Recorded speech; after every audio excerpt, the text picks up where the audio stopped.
Բարև ձեզ, մենք շարունակում ենք կանաչ ուղեկից podcast-ների շարքը, ես Օլեգն եմ։ Ողջույն բոլորին, ես Հայկն եմ եւ այսօրվա մեր թեման վերաբերելու է կանաչ քաղաքականությանը, այսօր կքննարկենք ինչ է կանաչ քաղաքականությունը, ինչու այն բացակայում հայաստանյան քաղաքական դաշտից եւ ընդհանրապես ինչու է կանաչ քաղաքականությունը հեռանկարային Հայաստանի համար։ Եվ մեր այս հաղորդման համար մենք հյուր ունենք քաղաքագետ, անկախ փորձագետ Էդգար Վարդանյանը։ Էդգար ջան, շատ շնորհակալ ենք մեր հրավերը ընդունելու համար։ Շնորհակալ եմ հրավերի համար։ Ու եկեք սկսենք մի հատ հասկանալու ինչ ենք հասկանում կանաչ քաղաքականություն ասելով, որովհետև հիմնականում դա երբ որ կանաչ բառն էլ կա, ասոցիացիան գնում է բնապահպանության ուղղությամբ, արդյոք դա միայն բնապահպանական քաղաքականություն է, թե իրանից ավելի մեծ բան է ներկայացնում։ Այո, շատ ճիշտ նշեցիք, որ հիմնական ասոցիացիան բնապահպանության հետ է, բայց խնդիրն այն է, որ բնապահպանությունը ընդամենը մի մասն է այդ գաղափարախոսության, ես կասեի, եւ նաեւ բնականաբար այն շարժումների, որոնք որդեգրում են այդ գաղափարախոսությունը, այն կուսակցությունների, որոնք որդեգրում են այդ գաղափարախոսությունը, եւ պետք է նշեմ, որ ըստ էության, գիտեք, հենց կանաչ շարժումը ուղղակիորեն կախված է քաղաքական կուսակցությունների հետ։ Այսինքն, երբ որ մենք ասում ենք կանաչ շարժում, առաջին հերթին ես կասեի, որ հենց պետք է պատկերացնել կուսակցական գործունեություն։ Ինչու՞, որովհետև ընդհանուր առմամբ հենց այդ դիսկուրսը կանաչ ինչ-որ գործունեություն ծավալելու վերաբերյալ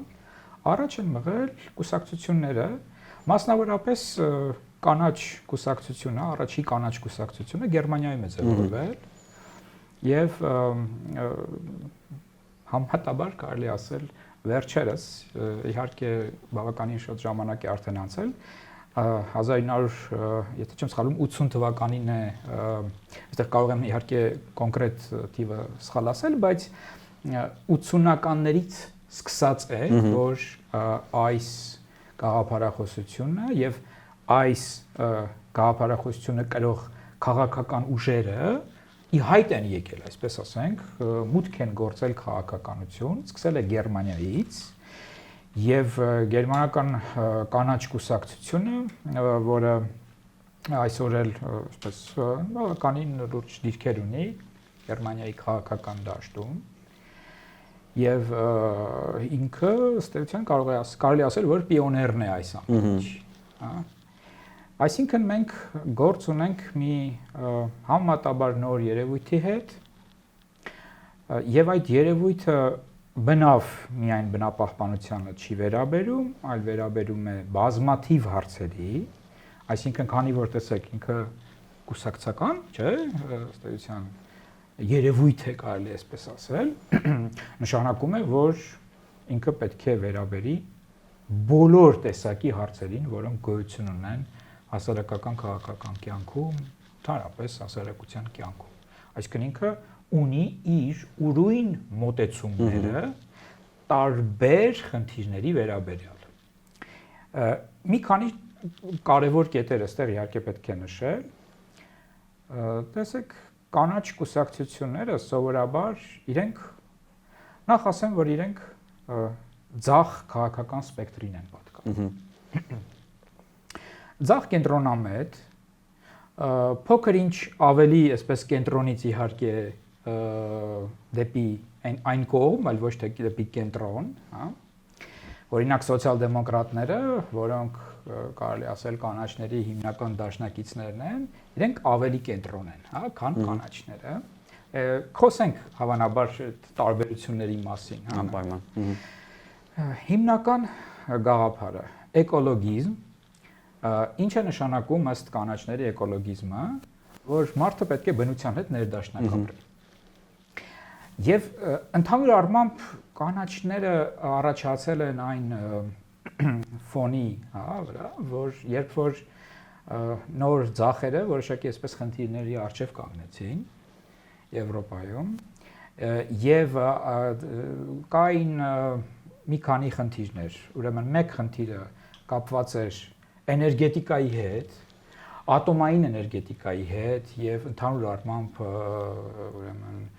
այդ բնական պաշարների, շահագործման արդյունքում ստացվող էներգետիկայի հետ եւ կանաչները իրենք ընդհանուր առմամբ կարելի է ասել, որ դեմ էին դուրս գալիս այդ նույն ատոմային էներգետիկային, առնվազն ժամանակին, սկզբնական փուլում այդպես էր, հիմա էլ է այդպես, բայց որոշակի վերապահումներ էստեղ կան, ինքը որոշակի այսպես տրանսֆորմացիաների է ենթարկվել։ Եվ մի խոսքով, այսինքն այստեղ փաստորեն ոչ թե զուտ ուղակի բնապահպանական խնդիրների արծարծումն է, շատ կոնկրետ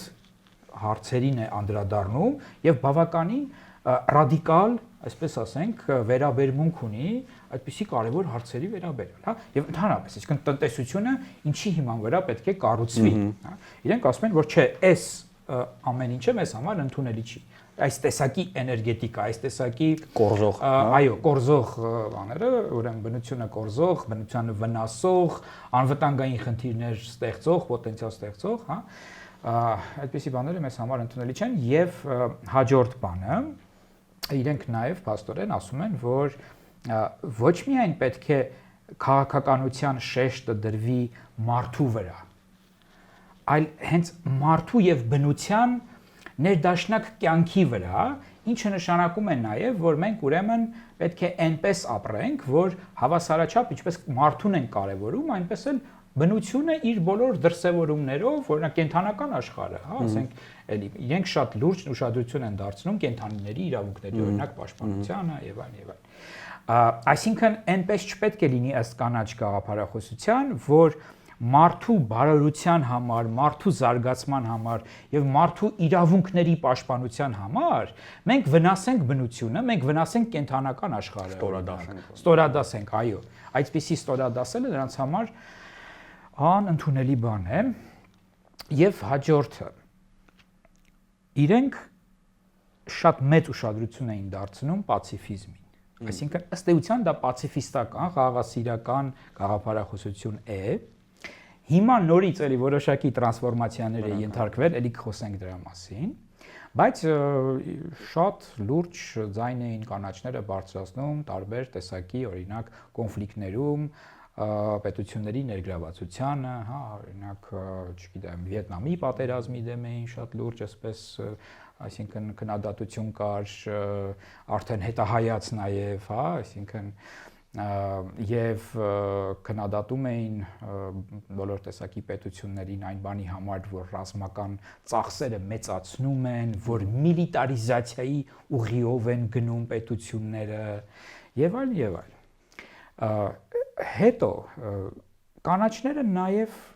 առանձնանում են նրանով, որ իրենք, գիտեք, ուղղակիորեն այսպես մանավանդ էլի սկզբնական շրջանում խիստ կերպով քննադատում էին ընդհանուր առմամբ կապիտալիստական տնտեսական կարգը։ Եվ իրենք ասում էին, որ բնականաբար շեշտը դնում էին սոցիալական արդարության կոնցեպտի վրա եւ հիմա էլ են դնում, բայց բոլոր ծախերն են կարելի ասել, որ սոցիալական արդարությունը դիտարկում որպես իրենց հիմնական այսպես գաղափարախոսական հենքերից մեկը, բայց իրենց մոտ դա շատ այսպես վառ ընդգծված էր եւ է, եւ քննադատում էին եւ քննադատում են նեոլիբերալիզմը որպես այսպես նոր տնտեսական դոկտրին։ Իդեպ ասեմ, որ նեոլիբերալիզմը Հայաստանում եւ ես նաեւ որոշ այսպես հետազոտություններ եմ արել եւ պարզել եմ, որ այդ ընկալումը գալիս է հիմնական Ռուսաստանից, նեոլիբերալիզմը այլ կերպ են ընկալում։ Չեն դիտարկում որպես տնտեսական դոկտրին։ Այսինքն այդպես բացարձակ ազատ շուկայի այնպիսի դոկտրին, որտեղ որ պետությունը պետք է նվազագույն դերակատարություն ունենա, չխառնվի ընդհանուր առմամբ տնտեսության կազմակերպման մեջ եւ այլն, հա։ Եվ մեր մոտ ավելի շատ ընկալում են նեոլիբերալիզմը որպես այսպես բացարձակ ազատությունների ինչ-որ մի դոկտրին։ Ու երբ որ դիտարկում ենք քաղաքական գործիչների, պրոռուսական քաղաքական գործիչների այսպես հայտարարությունը, տեսնում ենք, որ իրենք հենց այսպես են ընկալում Այնպես ինչպես որ օրինակ Վլադիմիր Պուտինն է ներկայացնում նեոլիբերալիզմը, ասելով որ դա ինչ որ, չգիտեմ, իր բնորոշումներով դա սանձարձակությունների տարատեսակ ավելի ինչ-որ սոցիալական նորմերի տեսանկյունից մշակույթի սոցիալական նորմերի տեսանկյունից մեկնաբանվում, քան տնտեսության։ Իսկ իրականության մեջ նեոլիբերալիզմը ինքը տնտեսական դոկտրին է, ինքը այդպես է ձևավորվել, իր անունը այդպես է ստացել։ Եկեք մի քիչ, եթե կարանք հատկապես որ նշեցիր մի քանի կարևոր արժեքային բաղադրիչներ, հա, կանաչ քաղաքականության, ինչպես օրինակ սոցիալական արդարությունն, արտաքին քաղաքականության մեջ, հա, այդ կոնֆլիկտների բացառումը եւ այլն, կուզեմ մի քիչ այդ արժեքային հիմքը բացենք, հա, ինչ արժեքներ են ընկած կանաչ քաղաքականության մեջ, որը ձևավորում է հենց այս դիրքորոշումը տնտեսության նկատմամբ, հանրային կառավարման նկատմամբ, արտաքին քաղաքականության նկատմամբ, որը միայն փաստորեն շրջակա միջավայրի պահպանությունը չի, այլ նաև կան այլ արժեքներ ու սկզբունքներ։ Սկսենք նրանից, որ Էդգարը արդեն նշեց, հա, որ այսինքն մարդը եւ բնությունը պետք է ներդաշնակ լինեն, այսինքն առաջի հերթին, երբ որ ասում ենք կանաչ, դա նաև կանաչ, որը եթե ասոցացնում ենք մաքրության հետ, մաքուր մտածելակերպն է, որովհետև հնարավոր չի դու վնասես բնությանը եւ չվնասես նաև ինչ որ մարդու իրավունքներին կամ սոցիալական արդարության ինչ որ ոտնակողումներ չանես։ Այսինքն բնության այդ ներդաշնակությունը, բնության մասին հոգ տանելը, պահպանելը ինքը ուղիղ կապի մեջ է, հա, մարդու իրավունքների, ժողովրդավարության, սոցիալական արդարության հետ, եւ այդ առումով երևի թե հենց առանձնահատկությունը այն է, որ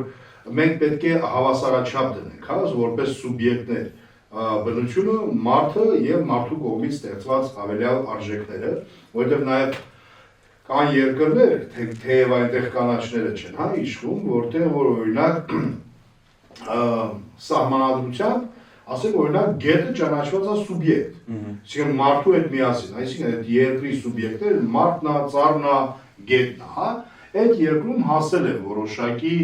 այդպիսի հասկացության, հա, ընկալումների, առանց կանաչների, կան երկրներ, որտեղ որ չեն հասել, այսինքն այնտեղ ամեն ինչ արվում է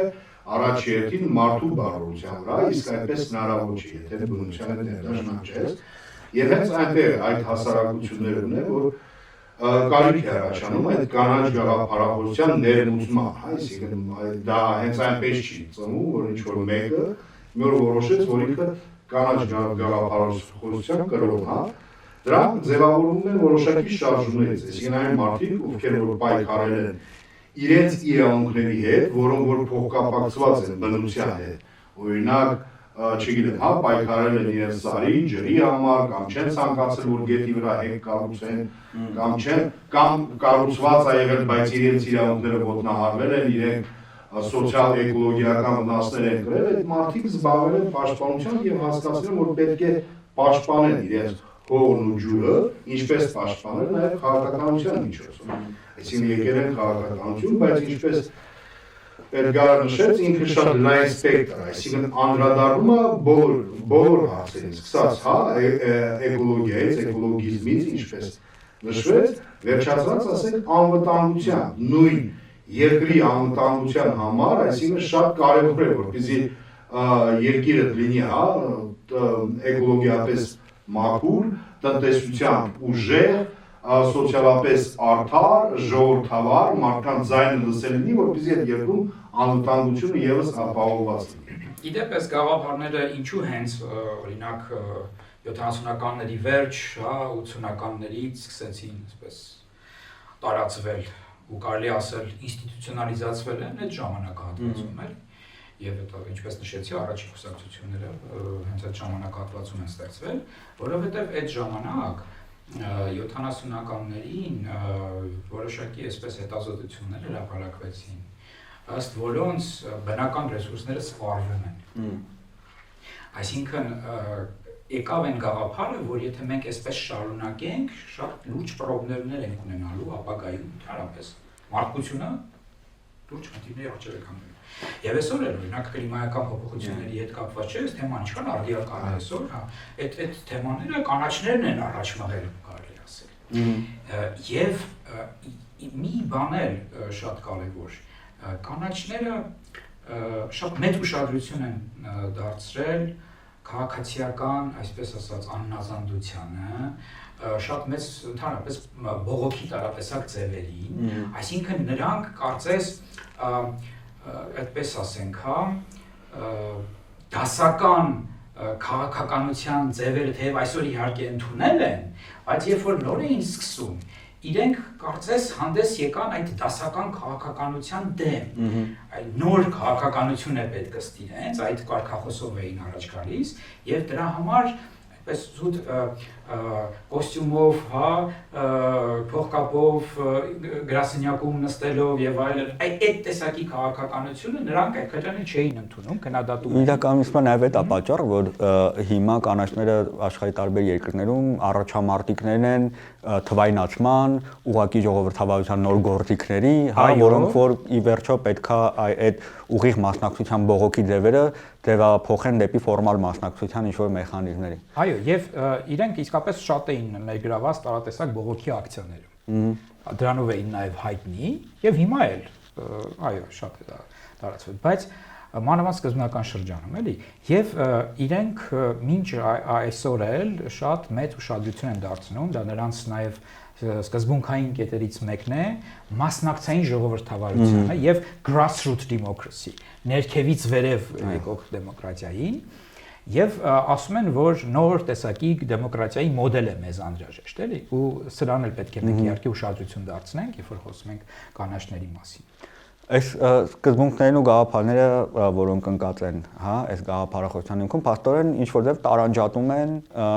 կանաչներին այլ քաղաքական գաղափարախոսություններից, այս պահը ֆիքսենք, որովհետև ստացվում է այնպես չէր կարող լինել, որ պայմանական սոցիալ-դեմոկրատները իրանց կուսակցության ծրագրի մեջ ավելացնեն մի քանի բնապահպանական ուղղություն, ասեն, դե մենք դա ծածկում ենք։ Կարիքը առաջացել է կանաչ գաղափարախոսության, որովհետև ի վերջո ինչ որ չափով ավանդական, քաղաքական գաղափարախոսությունները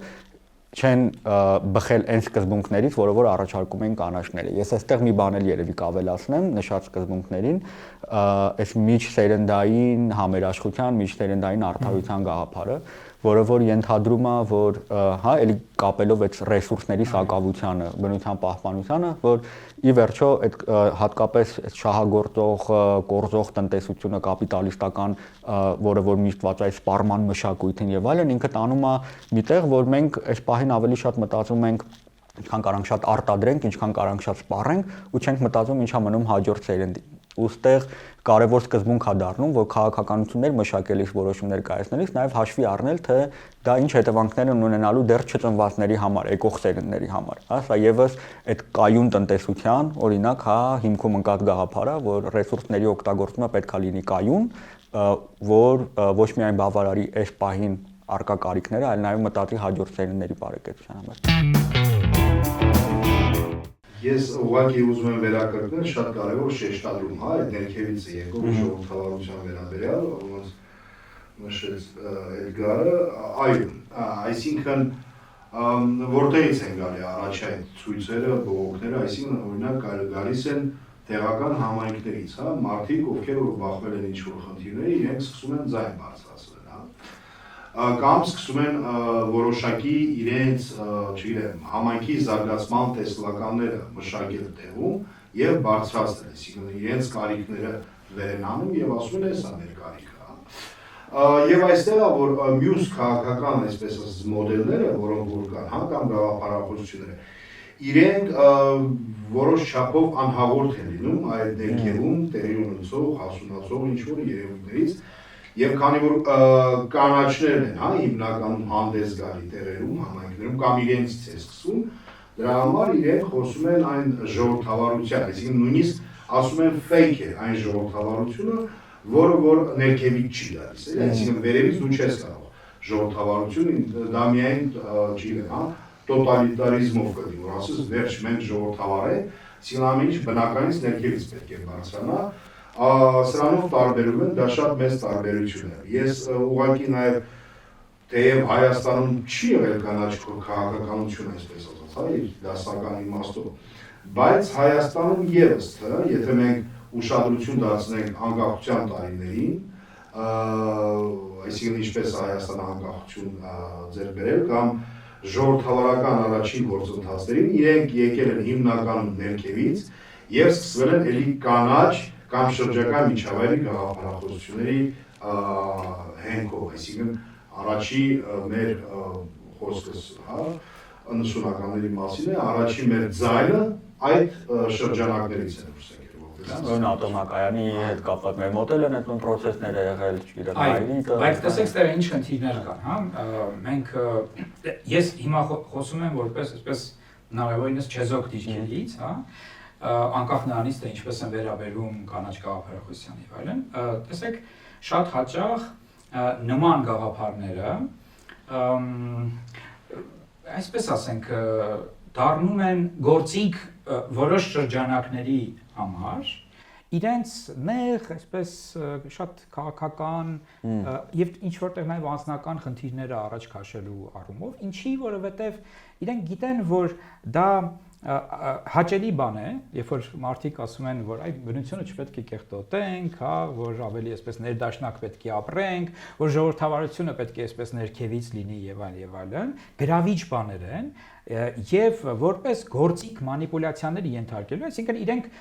շատ լավ գիտեն, որ իրենք այդ ամեն ինչը չեն կարողանալու ապահովեն, հա, որովհետեւ իրենք չունեն ռեսուրսներ, որովհետեւ կան օբյեկտիվ նաեւ խոչընդոտներ բազմաթիվ, որովհետեւ նաեւ իրենք չունեն այդ բազան, որի միջոցով կարող են այդ ամեն ինչը անել, բայց որպեսզի գրավիչ լինեն հասարակության համար, հենց իրենց այդ նեղ քաղաքական նպատակներից ելնելով,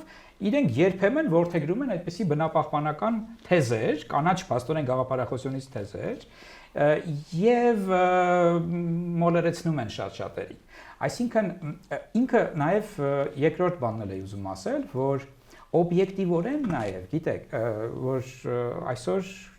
չգիտեմ, շատ քիչ պետություններ կան, որոնք օրինակ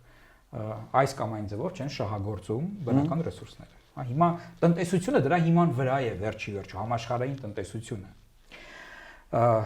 Նավթ, գազ, ատոմային էներգետիկա եւ վերջերս են, չէ, միայն խոսում են եւ ոչ միայն խոսում են արդեն, բայց նաեւ որոշակիորեն սկսել են իրագործել, այսպես քամու, արևի, էներգիայի, հա, եւ այլ միջոցներով էներգիա ստանալու այդ տարբերակները, այդ հնարավորությունները կյանքի կոչել, բայց մենք շատ լավ հասկանում ենք նաև, որ դրանք չեն ծածկում դեռևս այն տրադիցիոն, այսպես ասած, հա, ռեսուրսները եւ ուզես թե չուզես, դու պետք է չհրաժարվես։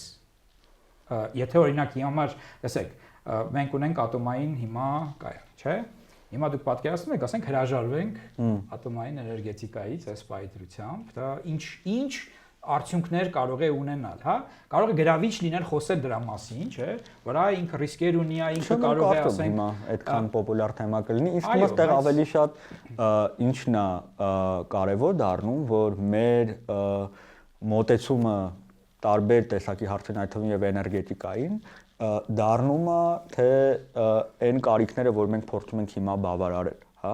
որովհետև ի վերջո կանաչ քաղաքականությունը ինքը այս Եվրոպայի քաղաքականություն չի, հա, այս Եվրոպայի կարիքները բավարարելու չի, ինքը երկարաժամկետ տեսլական է առաջարկում, նույն տարբեր երկրներ, որոնք որ հիմա էներգետիկայի ոլորտում աստիճանաբար անցնում են դեպի վերականգնվող էներգետիկա, իրանց առաջ թիրախներ են դնում, հա, որ օրինակ, չգիտեմ, պայմանական Նիդերլանդները պետքա մինչև 2030 թիվը իր էներգիայի աղբյուրների, հա, մեջ վերականգնվող էներգետիկան դարձնի մինչև 50%, դարձնի մինչև 60% եւ այլն, հա։ Սա ուղենիշային ինչ-որ քաղաքականություն է դառնում, ելնելով հենց այն գաղափարներից ու սկզբունքներից, որ մենք քննարկում ենք։ Ես կուզենայի հիմա միանգամից ավելի առարկայական Հայաստանի հետ կապված խոսենք, հա։ Ինչքանով է մեր համար վերաբերելի այս տեսակի գաղափարախոսությունը, այս տեսակի արժեքները, հատկապես ուզեմ քննարկենք այն կոնտեքստում, որ երբ որ մարդկանց հարցնում ես, ասում ես, հա, տարբեր սոցիոլոգիական հարցումներ Հայաստանի համար թիվ 1 կամ թիվ 3 մարտահրավերները որոնք են, մարդիկ բնականաբար կնշեն անվտանգությունը, տնտեսությունը, որոշ դեպքերում հա մարդու իրավունքների պաշտպանվածությունը, հատկապես նաև ինչ-որ սոցիալական տեսանկյունից, հա, աղքատությունը, սոցիալական անարդարությունը, կուզենամ մի քիչ քննարկենք այս տեսանկյունից, ոնց է, ինչ է առաջարկում կանաչ քաղաքականությունը մեր երկրի առաջ կանգնած այս կարևոր մարտահրավերների համար։ Սկսենք նրանից, որ Հայաստանում չկա կանաչ քաղաքականություն ուղիղ իմաստով վարող քաղաքական ուժ։ Իդեպ Հայաստանում կա ինչ-որ կուսակցություն կա գրանցված, Հայաստանի կանաչների կուսակցությունը, նու որքան, հա, մենք տեսնում ենք ինքը քաղաքական դաշտում այդքան մեծ հա դերակատարում չունի հավանաբար Հայաստանում կան տարբեր ժամանակներին օրինակ դերևս սովետական միության ժամանակներին Հայաստանում բնապահպանական շարժումը հետագայում օրինակ վերանվանվեց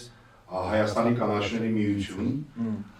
երջանկայիշատակ Հակոբ Սանասարյանն էր հա ղեկավարը եւ ինքը այսինքն քաղաքական ուժ չէր, ինքը հասարակական կազմակերպություն էր, այսինքն կանաչ գաղափարներ գրող եւ այլ կազմակերպություններ տարբեր, որոնք որ ստեղծվեցին, գործում էին, շարժումներ բնապահպանական տարբեր եւ կարծես թե առայժմ չկա այն ուժը, որը կառաջարկի այն ինչ որ կանաչ քաղաքականության հետ կապված, բայց այստեղ մի կարևոր հանգամանք կա, որ մենք պետք է հաշվենք կանաչ քաղաքականությունը իր դասական առումով, այսինքն կա կանաչների կուսակցություն, ունի օրակարգ, ծրագիր, առաջարկություն անում, մասնակցում անդրությունների եւ այլն, եւ կան կանաչ քաղաքականություններ ասվածը, որը թեև չի խոսում նրա մասին, որ պարտադիր պետք է կուսակցություն լինի, բայց խոսում է քո մոտեցման մասին։ Օրինակ կանաչ քաղաքականությունները տեղական մակարդակում, համայնքային մակարդակում, իրենք շատ կարևոր են, պոպուլյար են նույնիսկ այն երկրներում Եվրոպական միության, որտեղ որ նույնիսկ միգուցե կանաչների կուսակցությունը իշխանության մեջ չի։ Այսինքն խոսում է այն բալանսավորված քաղաքականության մասին տեղական մակարդակում, որտեղ պետք է բնությունը եւ մարդը ներդաշնակ լինեն եւ երկարաժամկետ այլընտրանքային մոտեցումներ ցույց տալ։ Օրինակ, հա, ինչին են հասել այդպես օրինակ Չեխիայում, հասել է նրան, որ մինչև 2040 քանի կամ 2050 քանի թվականը Չեխիայում բոլոր ածխահանքերը պետք է փակված լինեն, որովհետև դրա տակ իրենք դրել են քաղաքականությունները տեղական մակարդակում։ Այսինքն, եթե մենք մտնենք օրինակ ինչ-որ հանքային քաղաք Չեխիայում, որը շատ զարգացած քաղաք է, անունը սպայն չեմ մտաբերում, ինք ունի ավտոնոմ, այսպես ասած, ավտոնոմ էներգետիկա, այսինքն եթե ամբողջ Չեխիայում էներգետիկան ճգնաժամ ապրի, ինքը իր էներգիան ունենալու է եւ ինքը դա ստեղծել է ինչպես, այսինքն որ այնտեղ ածխային հանքեր կան, դրա միջոցով օգտագործելով այդ ռեսուրսը, այսինքն այդ տեղական մակարդակում ինքը հասել է նրան, որ այնտեղ մեծ ներդրումներ են կատարվել եւ ինքը ավտոնոմ դարձել է էներգետիկ անկախ համայնք, այսպես ասած, հա, դա այլընտրանք է։ Իդեպ շատ կարևոր έναν կետը ըստ էության հիմա բարձրացեցինք կանաչ կուսակցությունները այսօր իհարկե պետք է նախ նշել, որ այնպես չէ, որ դոմինանտ դիրքեր ունեն որևէ երկրում։ Հիմնական կոալիցիոն բաների։ Այո, օրինակ Գերմանիայում իրենք կոալիցիայի մեջ էին, հիմա անդիմություն են, բայց բավականին երկար ժամանակ այսպես ցախական կոալիցիայի մեջ էին, կարելի ասել կամ ցախ կենտրոնամետ, այսպես ասենք, սոցիալ-դեմոկրատների հետ, ազատ դեմոկրատների հետ, որոնք լիբերալ, սոցիալ-լիբերալ կուսակցություն են, եւ շատ այսպես ավանդական դեմոկրատական այսպես ինստիտուտներ ունեցող երկրներում, ասենք օրինակ Միացյալ Նահանգներ, Մեծ Բրիտանիա, իրենք պոպուլյար չեն։ Ֆրանսիայում էլ ասենք այսպես պոպուլյար չեն եւ շատ այսպես թույլ դիրքեր ունեն շատ տեղերում, հիմնականում համեմատաբար ուժեղ դիրքեր ունեն Գերմանիայում, Ավստրիայում, հա, ասենք Շվեյցարիա, Նորվեգիա, եթե չեմ սխալվում, վերջերս մոտ 5% էին Նորվեգիայում ստանում, հա, Չեխիայում եւ բայց ինչն է այստեղ կարեւոր։ Կարեւորը այն է, որ փաստորեն կանաչ կուսակցության առանձին դրույթներ դառնում են մեյնսթրիմային եւ մտնում են օրինակ սոցիալ-դեմոկրատական կուսակցության ծրագրերի մեջ, սոցիալ-լիբերալ կուսակցությունների ծրագրերի, նույնիսկ աչական որոշ կուսակցությունների ծրագրերի մեջ են մտնում։ Սա շատ կարևոր բան է եւ սա ես նմանեցնում եմ նրան, երբ որ օրինակ ժամանակին 19-րդ դարի վերջ, 20-րդ դարի սկիզբ սոցիալիստական, այսպես բանվորական այդ շարժումներն էին վեր բարձրանում եւ կամած թափ էին առնում ու այն գաղափարները իրենք հետո իհարկե ինստիտուցիոնալիզացվեցին, դառան մի մասը այստեղ կոմունիստական կուսակցություններ ձևավորեցին մի որոշ երկրներում ավելի շատ սոցիալ-դեմոկրատիայի վրա շեշտը դրվեց եւ այլն եւ իրենք դարձան իսկապես շատ հզոր կուսակցություններ, բայց զուգահեռ դրան առանձին գաղափարներ, որոնք սոցիալիստները առաջ էին մղում իրենց ծրագրերում, դարձան մեյնսթրիմային եւ գրեթե բոլոր տեսակի կուսակցությունները այդ իրենց առանձին գաղափարները վերցրեցին եւ մսրեցին իրենց կուսակցական ծրագրերի մեջ եւ դա դարձավ արդեն սովորական քաղաքականության մաս, առանց որի անհնար է պատկերացնել կյանքը նորմալ, այսպես դեմոկրատական պետությունները, օրինակ համար չգիտեմ 8 ժամյա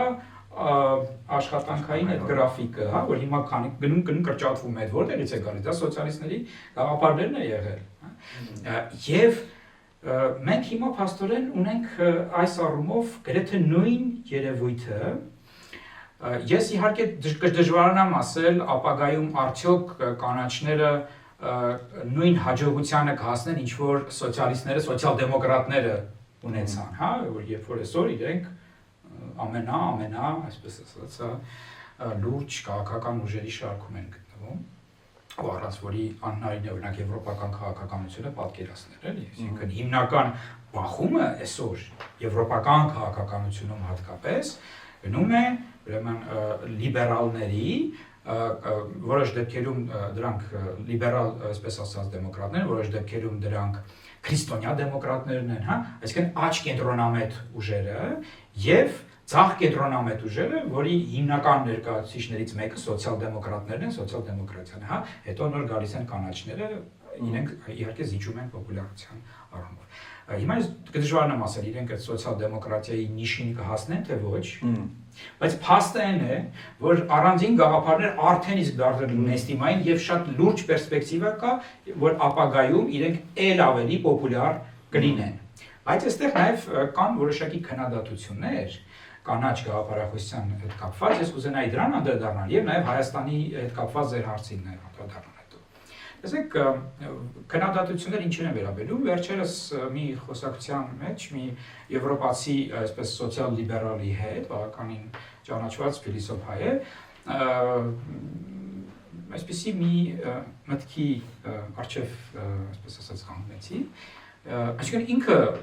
մի քիչ անսպասելիորեն ինձ համար, հետո սկսեցի մտածել եւ փորձեցի հասկանալ, թե որ արդյոք կան, հա, հիմքեր այս ամենի համար, թե չէ, ինքը ասաց, որ կանաչները հանգեցնում են դիկտատուրայի։ Մի քիչ տարօրինակ ասում եմ, բայց ոնց, ախր իրանք կարծես թե ամենաառաջադեմներն են, հա, այնպիսի գաղափարներ են առաջ քաշում, օրինակի համար կանաչները խոսում են հնարավոր, այսպես հավասար պայմաններ ստեղծելու մասին։ Իրենք խոսում են խոցելի խմբերի իրավունքների պաշտպանության մասին։ Շատ մեծ շեշտադրումներ են դնում։ Երբ որ դուք նայեք եվրոպական կանաչների կուսակցությունների մանիֆեստները, քաղաքական ծրագրերը, այնտեղ կտեսնեք, որ ի համեմատ մնացած բոլոր կուսակցությունների ծրագրերի իրենց մոտ շատ մեծ ուշադրություն է դարձվում տարատեսակ փոքրամասնությունների իրավունքների։ Շատ մեծ ուշադրություն է դարձվում այդպես մասնակցային ժողովրդավարության տարբեր մեխանիզմներին եւ այլն։ Մի խոսքով, բայց քննադատությունը հիմնված է այն բանի վրա, որ քանի որ այս ամեն ինչի համար անհրաժեշտ է պետության մասնակցություն, պետության գործառույթները մեծանում են փաստորեն, իսկ պետությունը ինչ է ըստ էության, բյուրոկրատիա է, չէ՞, առաջի հերթին։ Այսինքն բյուրոկրատական համակարգը հզորանում է եւ արդյունքը կարող է լինել այն, որ իրականում դու ուզում ես, որ ամենամաքսիմալ ժողովրդավարությունը, ամենամաքսիմալ ազատությունները, հավասարությունը եւ այլն ստանալ, դու ունենում ես կենտրոնաձիգ կառավարման համակարգ։ Այսպիսի քննադատություն կա, շատ կարելի ասել, որ աչական քննադատություն է, այո, բայց մենք այնուամենայնիվ պետք է փորձենք հասկանալ, էլի, թե ինչ արգումենտներ կան սրա ուրեմն տակ դրված, եւ այնպես միանշանակ այսինքն երևի այս շատ կարևոր հարց է բարձրացնում, որ հետո նաեւ մեր հասարակությունում մենք պետքա լինելով նաեւ հետսովետական երկիր, էլի պետքա հասկանանք, թե մենք ինչ վերաբերմունք ունենք պետության դերին մեր կյանքի տարբեր ոլորտներում կարգավորման տեսանկյունից, հա, որտեղ այս հարցը դեռ մեր մոտ այդքան սուր չի դրվել, որովհետև մի քիչ աչական ազատ շուկայի գաղափարները ավելի նոր սերնդի բիզնեսն է գալիս ու ներմուծում, հա, որ պետությունը ինչ-որ բարիերներ է ստեղծում բիզնես գործունեության համար եւ այլն, իրանք ավելի շատ այս գաղափարն են տանում։ Բայց նաեւ կա մեծ հատված հասարակության, որը որ կարծում է, որ պետությունը պետք է ապահովի ամեն ինչ սկսած բանից մշակույթ ապահովելուց, մշակույթի հաստատություններ ստեղծելուց, վերջացրած հա, ինչ-որ տարբեր ծառայություններ եւ այլն, ու այս բախման մեջ մենք դեռ պետքա այն բալանսը գտնենք, որտեղ որ պետությունը մի կողմից կարողանում է ապահովի խաղի կանոններ, որտեղ հիմա գալով օրինակ մեր իրականություն, մենք մեր տնտեսության մեջ ունենք մի իրավիճակ, որտեղ որ պետությունը օրինակ շատ ակնհայտորեն առավելությունը, չասենք պետությունը, տարբեր քաղաքական ուժերը առնվազն բոլոր քաղաքական ուժերը, որ Հայաստանում եղել են, նախապատվությունը տվել են բիզնեսի շահին, քան օրինակ աշխատողների իրավունքների պաշտպանության։ Հա, այնքան են ազատականացրել կարգավորումները հանել, որոնք որ եղել են հաշիվ աշխատողների, բացատրությունը հիմնավորումը դրա եղել է նպաստավոր պայմաններ ստեղծենք բիզնես գործունեության համար, հա։ Ուստեղ մենք այդ հարցը ունենք, ի վերջո պետությունը կարող է այդ ճիշտ բալանսը գտնել, որտեղ մի կողմից կարողանում է ապահովել այդ հավասար իրավունքները, պաշտպանվածությունը եւ այլն, բայց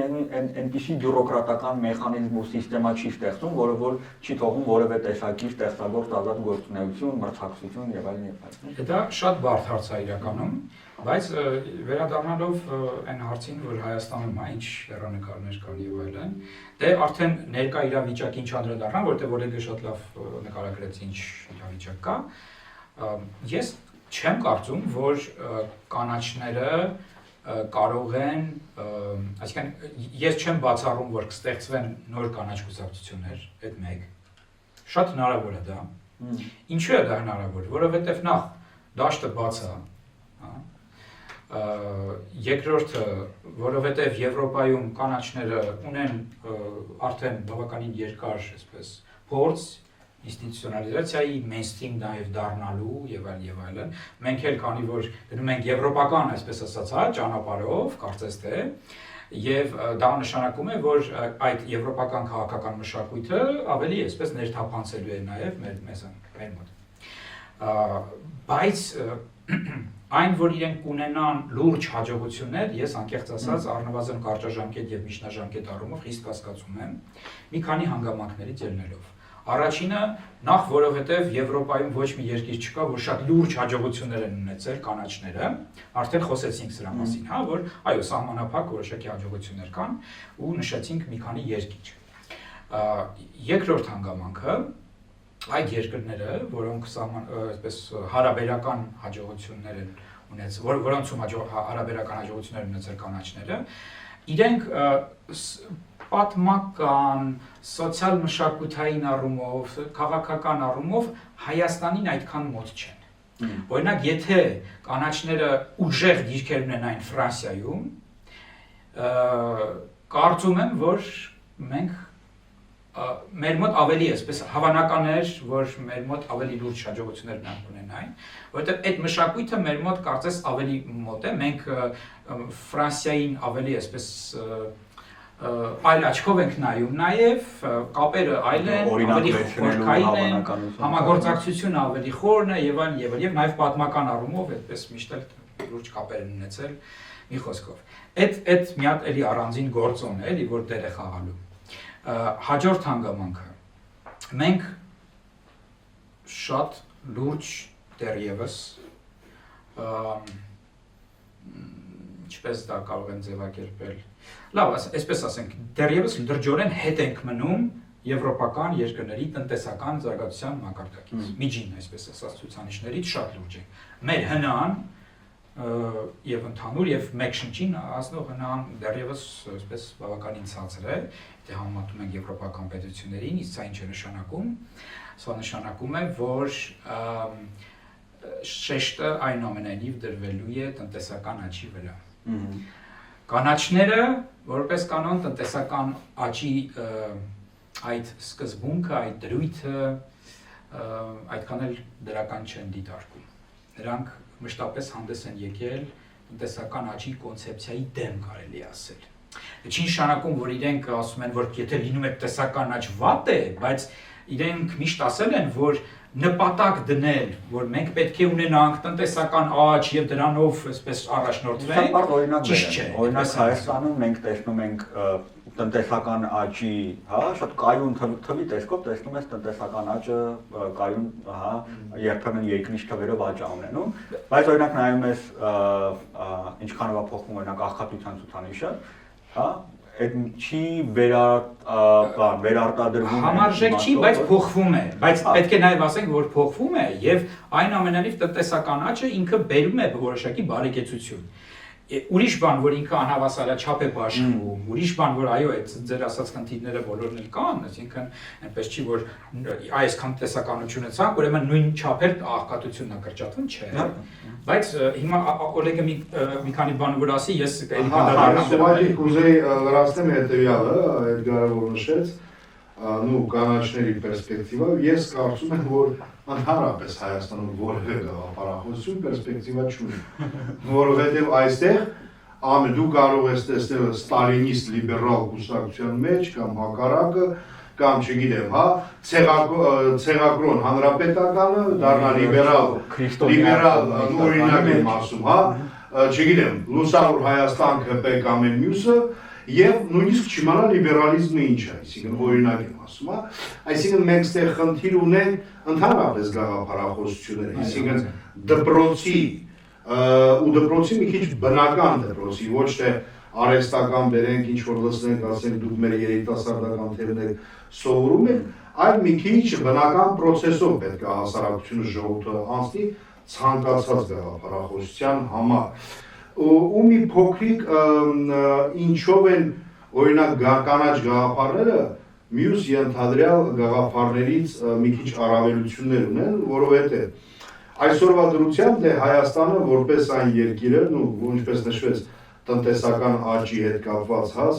ձգտումները, այսօրվա դրությամբ Հայաստանում նու տարեկան կտրվածքով դրանք տասնյակներ են, բայց ընդհանուր եթե վերցնենք, հա, վերջին 100-ավոր գյուղեր կան, որ ամբողջ բնակչության կամ որոշակի խմբերով, հա, իրենք ամբողջ տարվա մեջ գտնվում են պայքարի մեջ։ Մեկը պաշտպանում է իր այգին, մյուսը իր սարը, մյուսը իր գետը, ֆերմերներ ունենք, որ ընդհանրապես անտեր են, ոչ ոք տեր չի իրենց, հա, այսինքն իրենք անդադ վնասներ են գրում, կամ իրենց տնտեսությունները վտանգվում են, եւ այդ մարդկանց համար կարծես թե ոչ ոք չի խոսում, այսինքն, հա, ուզում եմ ասել, որ եթե դիտարկենք, որ օրինակ այդ մարդիկ, հենց այդ մարդիկ են կանաչ գաղափարները գրում կամ կիսում, իրենք կարող են որոշակի, ասենք, իրենց ձայնը բարձրացնել կամ որոշակիորեն փորձել թելադրել քաղաքականություն, հա։ Մենք կարող ենք մյուս գաղափարախոսությունների առումով էլ գնալ, այսօր աշխատավորներ ունենք, որոնք որ եւս բազմաթիվ խնդիրներ ունեն, բայց կարծես թե Հայաստանում իրենց հետաքրքրությունները կամ շահերը ներկայացնող քաղաքական կուսակցությունները եւս չկան, չեն երևում կամ կան, ուղղակի չեն խոսում։ Ուզում եմ ասել, որ այս առումով Հայաստանում բարդ է, այսինքն եթե մենք նույն տրամաբանության մեջ գնանք, այսինքն չստեղծվեն, բնական ձևով գաղափարախոսությունները չաճեն, մարդիկ չհավատան այդ գաղափարախոսությունը, մենք ունենանք նույն տենդենսը, այսինքն կլինի մի հոգի, որը կհամախմբի ինչ որ մնացածին եւ մարդիկ ուղղակի նոր քաղաքական ուժի հետևից կգնան, այսինքն այդ տրանսֆորմացիան մեր մոտ դերևս շատ է։ Տեվալ դրա համար կարճաժամկետ եւ միջնաժամկետ առումով ես ընդհանուր կտրվածքում համոզում եմ։ Այո, եւ փաստորեն ընդհանուր առմամբ կանաչ գաղափարախոսությունը կարող է ձևավորվել եւ որոշակի զարգացում ապահովել միայն այն դեպքում, երբ որ ընդհանրապես գաղափարախոսական դաշտը Հայաստանում սկսի որոշակիորեն ձևավորվել, եւ այստեղ մի խոչընդոտ էլ կա, անկեղծ ասած, տեսեք Եվրոպայում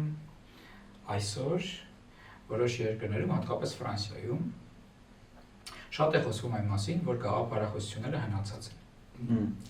Որ գաղափարախոսությունները դրանք 19-րդ դարի երևույթներ են, արտացոլում են այդ ժամանակահատվածի իրողությունները, նոր իրողությունները պահանջում են այլ տեսակի մոտեցումներ, ոչ նեղ գաղափարախոսական։ Եվ իդեպ ասեմ, որ Ֆրանսիայի ուրեմն նախագահ Մակրոնի կուսակցության գաղափարախոսությունը եւ հենց Մակրոնի գաղափարախոսությունը հենց սա է, որ ինքը իր գրքում գրում է այն մասին, որ այո, Իզմերի դարաշրջանը ավարտվել է, որ ըստ էության այդ ամեն ինչը հնացած է այն առումով, որ այսօր չունենք մենք այն իրողությունները, ինչ որ ունեինք այն ժամանակ, եւ որ այսօր ինքը նույնիսկ ասում է, որ ինձ ցախերը քննադատում են նրա համար, որ ես աչ եմ, աչերը քննադատում են նրա համար, որ ես ցախ եմ, բայց ես ուղղակի ասում եմ, չգիտեմ, նայում եմ այսօր ինչ խնդիրներ կան, ինչ պահանջներ կան, ինչ որ բան ցախական մոտեցումներ են իրարու, ինչ որ բան աչական եւ այլն ու դժվար է ասել։ Քաղաքագետները իհարկե դրան ասում են, որ երրորդ ուղի, այդպեսի տերմին կա, երրորդ ուղու գաղափարախոսություն։ Եվ իդեպ քաղաքացիական պայմանագիրը շատ մոտ գաղափարներ ունի, այսինքն Մակրոնի գաղափարները, կարծում եմ, որ նաև Նիկոլ Փաշինյանի գաղափարներն են շատ առումներով այս առումով, եւ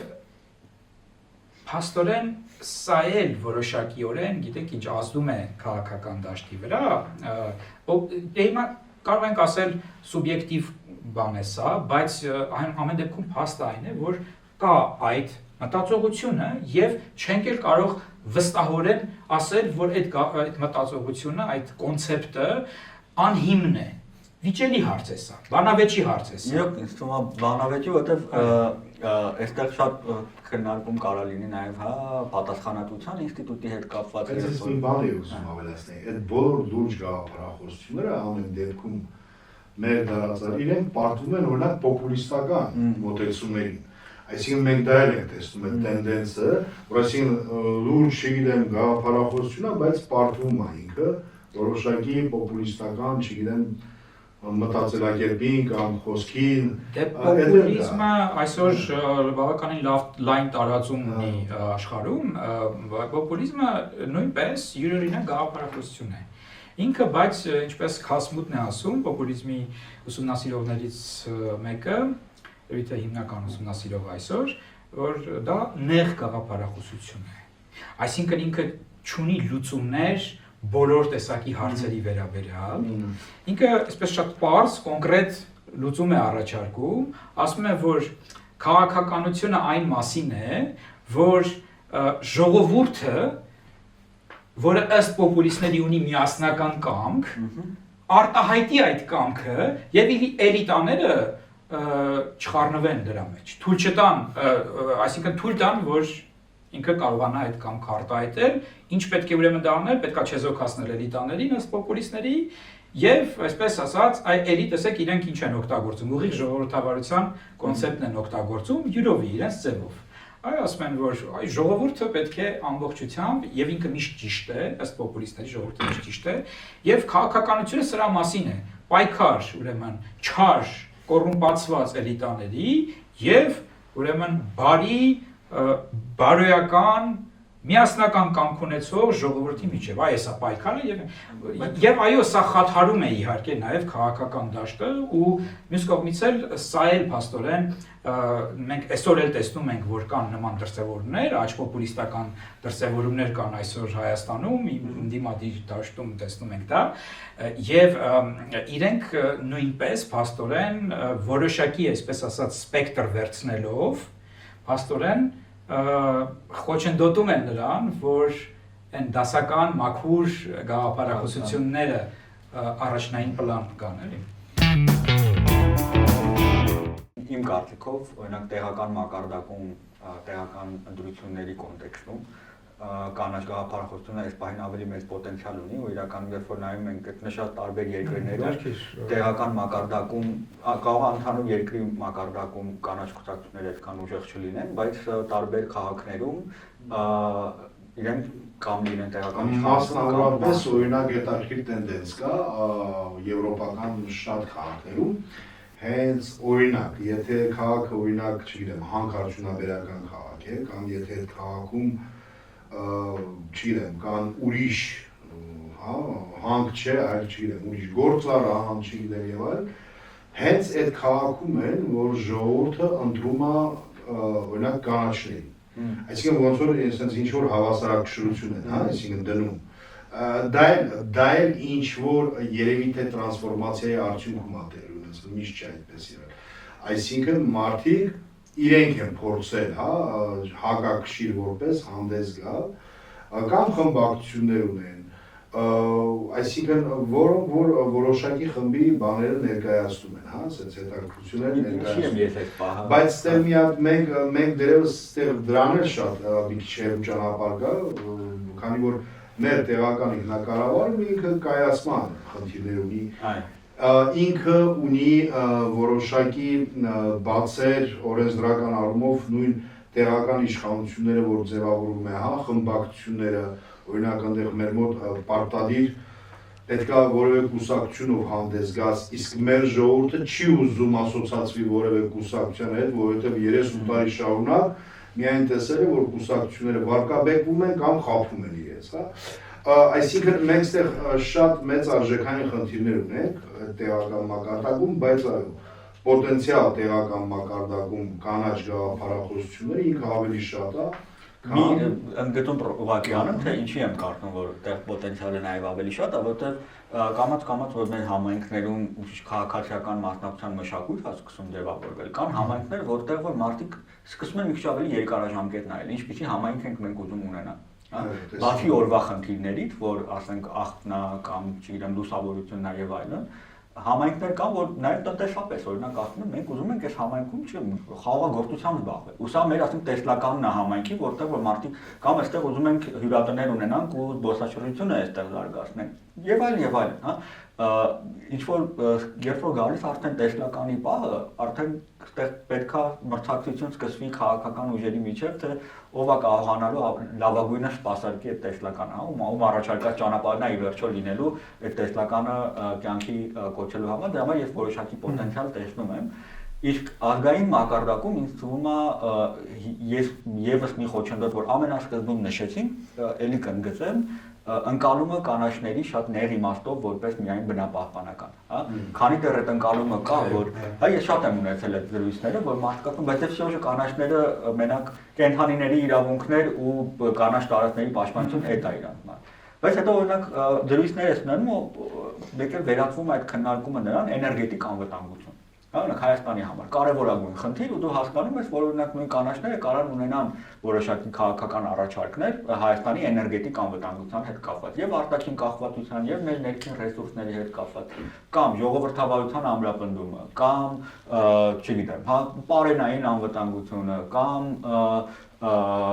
սոցիալական արդարությունը աղքատության հաղթահարումը եւ կան ավելի մեծ խնդիրներ, որոնք որ մեր բոլորի համար օրակարգային են, բայց դիսկուրսը այդ խնդիրների միջև շատ սահմանափակ է։ Գաղափարները, որոնք որ քննարկվում են, օրինակ օրակարգային մեծ հարցերի լուծելու, իրանք հիմնականում իմ տպավորությամբ օրակարգ թելադրողը լինում են իշխանությունները, իրանք առաջարկում են ինչ-որ լուծումներ ու հետո ունենք ընդդիմություն, որը որ փորձում է սխալ հանել կամ քննադատել իշխանության առաջարկները,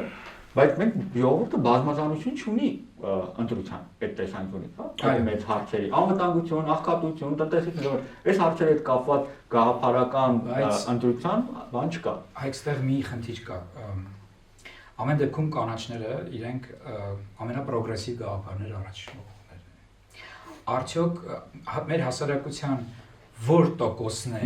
որ այդ ամենապրոգրեսիվ գաղափարները կիսում են։ Այդ գաղափարները նույնիսկ Եվրոպայում կայացած եվրոպական պետություններում այնպես չի, որ բացարձակ մեծամասնությունը կիսում է։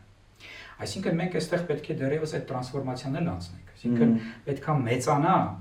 հասարակության այն հատվածը, որը պրոգրեսիվ գաղափարախոսությունը համարում է իր, այսպես իրեն հարազատ բան։ Այդ արժեքները այսինքն այդ հավասարությունը, որ որևէ դիսկրիմինացիա չպետք է լինի որևէ խմբի նկատմամբ, որ անկախ նրանից մարդը ինչ սեռական կողմնորոշում ունի, կրոնական կողմնորոշում ունի, չգիտեմ եւ այլն, ինքը պետք է հավասար ձևով դիտարկվի եւ որևէ խնդրականություն չպետք է իր նկատմամբ իրականացվի։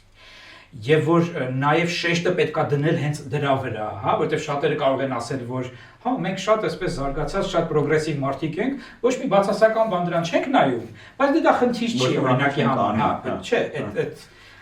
կանաչները դրա մասին չեն խոսում։ Եվ մի բանն էլ այսօր սկզբում, երբ որ սկսեցինք մեր խոսակցությունը, ասացի, որ նաև անդրադառնանք նրան, թե ինչ տրանսֆորմացիաներ է ենթարկվել կանաչ գաղափարախոսությունը, օրինակ նույն Գերմանիայում տեսեք, եւ դա որոշակիորեն նաեւ դրական, այսպես ասենք, հա, պայմաններ կարող է ստեղծի նաեւ Հայաստանում կանաչ գաղափարախոսության զարգացման համար։ Ինչու եմ սա ասում, որովհետեւ որոշ դրույթներ կանաչ գաղափարախոսության, կանաչ կուսակցությունների, որոնք եղել են սկզբնական շրջանում, իրենք կարող են չափից ավելի ռադիկալ թվալ եւ վանել շատ-շատերին, բայց հիմա տեսեք, օրինակ, իրենք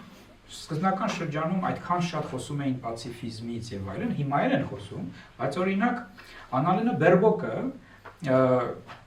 հենց իր պաշտոնավարման ընթացքում փոխեց վերաբերմունքը ռուս-ուկրաինական կոնֆլիկտի վերաբերյալ, հա, Ռուսաստանի այդ հարձակման վերաբերյալ, ինչ առումով, որ ինքը շատ ավելի այսպես նույնիսկ շատ այլ կուսակցությունների ներկայացներից շատ ավելի խիստ կերպով էր խոսում ռազմական օգնության անհրաժեշտության մասին, որ Գերմանիան պետք է ամեն կերպով աջակցի Ուկրաինային Ռուսաստանի դեմ պատերազմում, հա, եւ դա այսպես օրթոդոքսալ կանաչ գաղափարախոսության տեսակետից այդքան էլ կարծես թե ընդունելի բան չէ, էլի, որովհետեւ նրանք այնպես էին, չէ, խոսում էին, որ ընդհանրապես պետք է այնպես անել, որ կոնֆլիկտը չթեժանա որևէ տեղ։ Բոլոր պատերազմները պետք է կանգնեն եւ այլն, բայց փաստորեն իրավիճակը թելադրեց այնպիսի մի բան, որ այդ մարդիկ սկսեցին մտածել, որ հա, բայց այս իրավիճակում մենք ոնց ենք սա կանգնեցնելու։ Մենք սրանով ուժեղացնում ենք, եթե չենք աջակցում Ուկրաինային, ուժեղացնում ենք ավտորիտար մի շատ ագրեսիվ քաղաքականություն վարող պետությանը, որը մեզ բոլորիս մարտահրավեր է նետել, հա, այդ ինչ ազատություն, ինչ զարգացում, չէ, ինչ կանաչ տնտեսություն այս ամեն ինչից հետո կարող է լինել, եթե իրենք հաղթեն։ Ուստի հիմա տեսեք, այսինքն մեր մոտ փաստորեն այս ֆոնի ներքո կարող են լինել նոր տեսակի կանաչներ, այս վերջի շրջանի արդեն այս ֆոնի վրա ձևավորված այդ գաղափարախոսությունների, այսպես ասենք, տրանսֆորմացված որոշակի գաղափարախոսության հիման վրա, որը չի ժխտում օրինակ ատոմային էներգետիկան։ Ասում եմ, որ բայց եկեք մի հատ կշերքի վրա դնենք տարբեր, հա, տեսակի էներգետիկաները, այսպես ասենք, եթե կարելի այդպես ասել, եւ այսօր գիտենք, որ կա դիսկուրս այն մասին, որ ատոմային էներգետիկան այսպես բավականին անվտանգ բան է, հա, եւ նաեւ էկոլոգիապես մաքուր։ Կա բանավեճ սրա առումով։ Չենք կարող միանշանակ պնդում անել, բայց ուզում եմ ասել, այն տեսակետը, որ սա այնուամենայնիվ կանաչ գաղափարախոսության շրջանակներում դիտարկվի որպես ընդունելի բան, այդ տեսակետը այսօր գնալով ավելի ամրապնդվում է, ավելի պոպուլյար է դառնում։ Նույնը, ասենք, փաստորեն այդ կոնֆլիկտների հետ կապված, Իսկ երևի հիմնական սկզբունքը եւ տնտեսական աճի հետ կապված է։ Հա։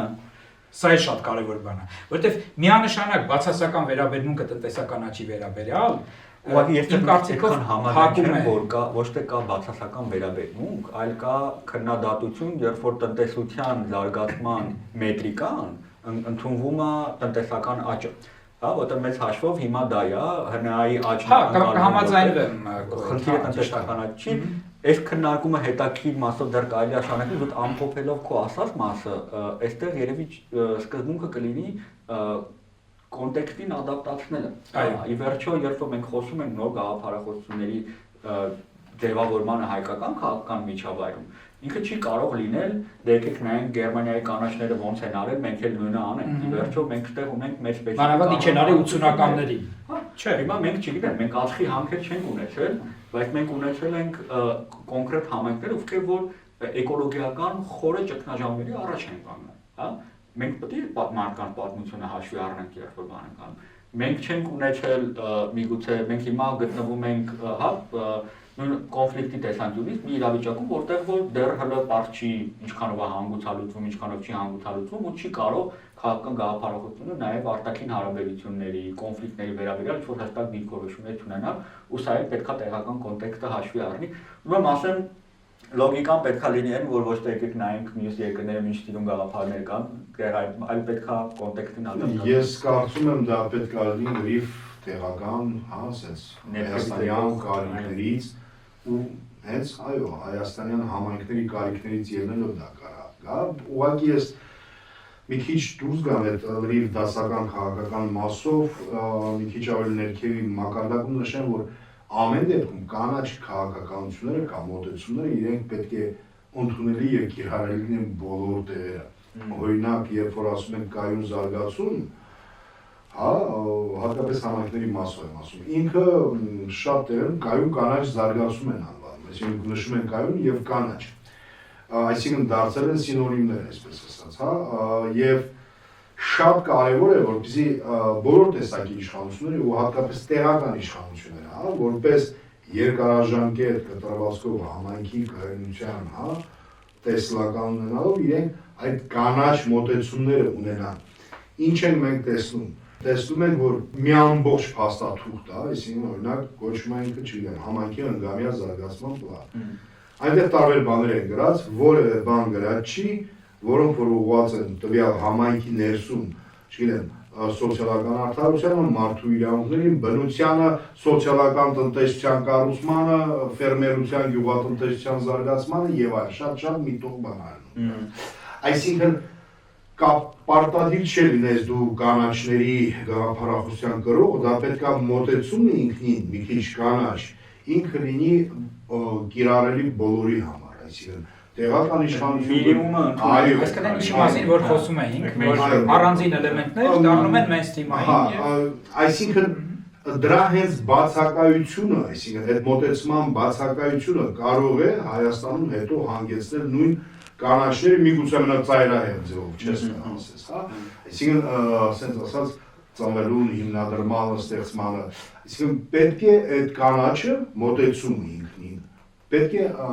կիրառելի լինի անկախ նրանից երկրում կա կանաչների կուսակցություն, չկա կանաչների կուսակցություն եւ այլն։ Գաղափարական եւ միևնույն ժամանակ եւ ընդհանուր պատկերով եւ նաեւ շատ սպეციფიկ դետալներով քննարկում ունեցանք, քննարկում, որ ինձ թվում է մեր հետևորդներին, մեր ունկնդիրներին կարող է որոշակի պերսպեկտիվա տա հետևելու թե օրինակ այսօր թե համայնքային մակարդակում, թե ազգային մակարդակում տեղի ունեցող քննարկումները ինչքանով են օրինակ առնչվում այս թեմաներին, ոնց է անդրադառնում ու արդյոք նույն Էդգարի նշած որոշ գաղափարներ սկսել են արտացոլվել հիմնական քաղաքական ուժերի օրակարգում, թե չէ, եւ տեղական մակարդակում արդյոք այն հնգամյա ծրագրերը զարգացման լինեն, թե մյուս տարիելի ընտրություններ են լինելու դիմ, տարբեր ուժեր ինչպես են փորձում որոշակի տեսլական առաջարկել համայնքի զարգացման ու ինչ սկզբունքների ու գաղափարների վրա է դա կառուցված։ Էդգար ջան, շատ մերսի մեզ միանալու այս դեպքի համար եւ այսքան։ Եվ շնորհակալություն հարգելի քաղաքացիներ, կանաչ ուղեգից հաղորդաշար դուք կարող եք տեսնել Քաղաքացու ձայնը մեդիա արտակի YouTube-յան էջում, ալիքում, Facebook-յան էջում եւ www.cvmedia.am on-line կայքում։